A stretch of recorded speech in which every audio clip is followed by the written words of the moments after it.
Yeah. What's the biggest red flag? Biggest red flag is, I mean, especially when just initially talking to a girl, is how soon does she bring up her ex, Okay. or if ever she does in a conversation. If that's one of the first few things that we talk about, like early on, I'm gonna be like, okay, Yeah, she's not over her ex. yeah, exactly.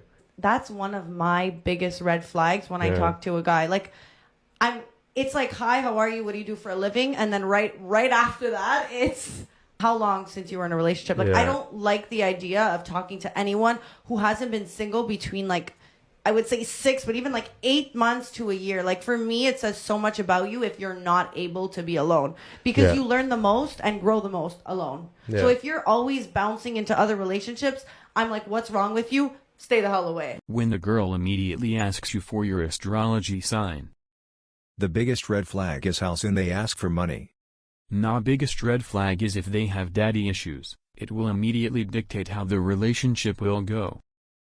I agree with the brunette girl. If a person has been single for a little time, that's not enough time to heal and learn from the experience. But what if the last relationship was a healthy relationship where neither of the two were hurt? Why wait 8 months? Why give someone so much power? Rust your instincts. If you notice any behavior that makes you feel uncomfortable, disrespected, or uneasy during a first date, don't dismiss it. Red flags can be subtle or glaring, but they're all signals that something might be amiss. Prioritize your well-being and safety. If something doesn't feel right, it probably isn't.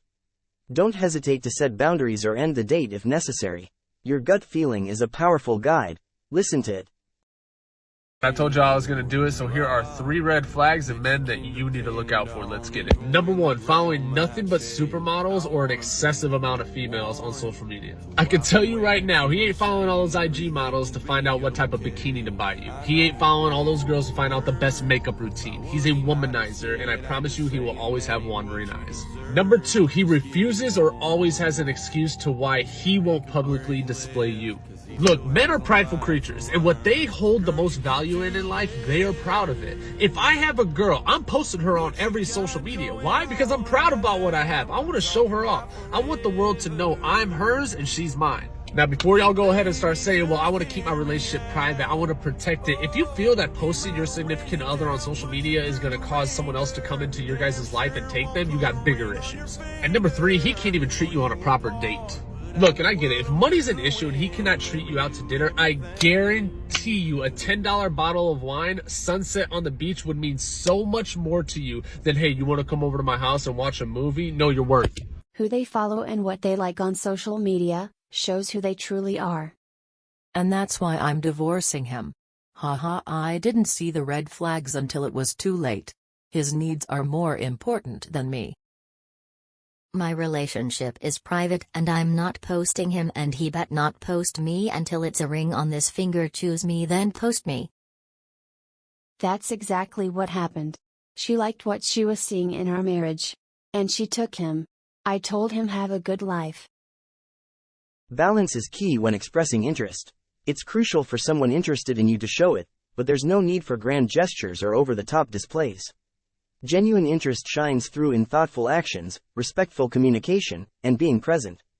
It's no rocket science, it's about sincerity and finding the right rhythm in expressing feelings without overwhelming the other person. Quality over quantity, authenticity over extravagance. It's the simple, genuine gestures that often leave a lasting impression. They're saying, I'm not sure I'm ready for a relationship. That is a giant red flag. They are telling you today, I am going to hurt you. In case you didn't hear, I am going to hurt you. They're telling you to your face that you are going to get your heart broken here. I'm not ready for a relationship. It's not because I want to hurt anyone, it's because I don't want to be hurt again. Is it hard to understand? I would disagree. Maybe it's that the person got hurt so many times that you think, am I ready for this? That is absolutely true. It's a two-way thing. It's either you're ready or you're not interested. I am in this situation right now. But I don't know, she's one of the most beautiful person that I've ever met. If she's gonna break my heart, she was still worth every single second. Honesty is the foundation of healthy connections. If you're not seeking a relationship, that's perfectly fine. However, it's important to communicate this openly with others. Don't lead someone on or create false expectations. Be clear about your intentions from the beginning to avoid confusion and potential hurt feelings. Additionally, if you're not ready for a relationship, consider taking a break from dating to focus on personal growth and clarity. It's better to be upfront about your intentions and ensure that both you and your potential partner are on the same page. Open communication and self-awareness contribute to more fulfilling connections in the long run. There are 3 red flags in a relationship. Number 1, they make you feel like a lesser version of yourself.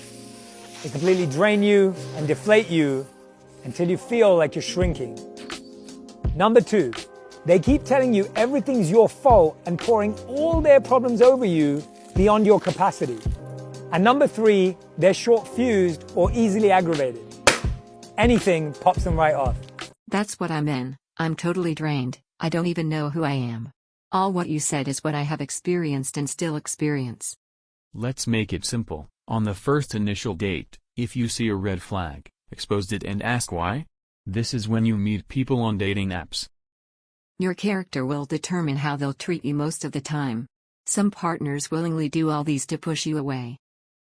Just ended my 3 years marriage cause he had all 3. I tried to solve it but he just got more aggravated. So I quit. Guilty. I now apologize first thing every morning for the mistakes I will make during the day cause apparently I'm always in the wrong. In every stage of a relationship, vigilance for red flags is crucial. Regardless of marital status or the presence of children, open communication about concerns is vital. Don't stay in a relationship simply because of societal expectations or family ties. Teach your children the value of communication and resilience rather than settling for a toxic situation. Your time on this earth is limited, and it's essential to surround yourself with people who genuinely appreciate and uplift you. Be brave enough to address issues, try to resolve them, but also recognize when it's time to prioritize your well-being and move forward. Life is too short to spend it in relationships that don't honor your worth and happiness. Subscribe for more. Thanks for watching.